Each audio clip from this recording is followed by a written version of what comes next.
Binabayan ang protesta ng ilang militante sa US Embassy ang courtesy call ni US Defense Secretary Chuck Hagel sa Malacanang.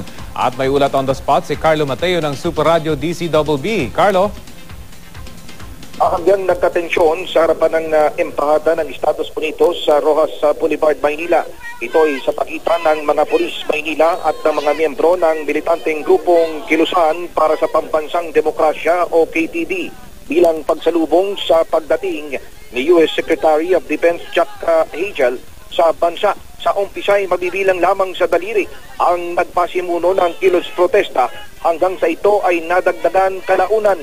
Nagawang makalapit ng KTD sa tarangkahan ng US Embassy kung saan isa sa mga nagprotesta ay naagawan pa ng kanilang watawat ng mga pulis.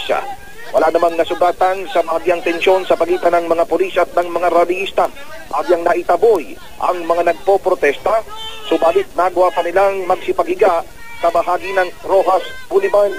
Pinupog din ng grupo ang pagdating ni US Secretary of Defense Chuck Hagel sa bansa sa harap na ng isa sa duwang negosasyon para sa pagdaragdag ng presensya ng pwersa militar ng Estados Unidos.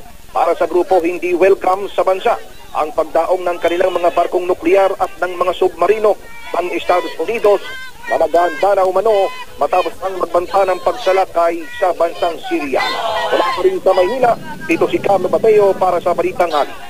Maraming salamat, Carlo Mateo ng Super Radio DCBB.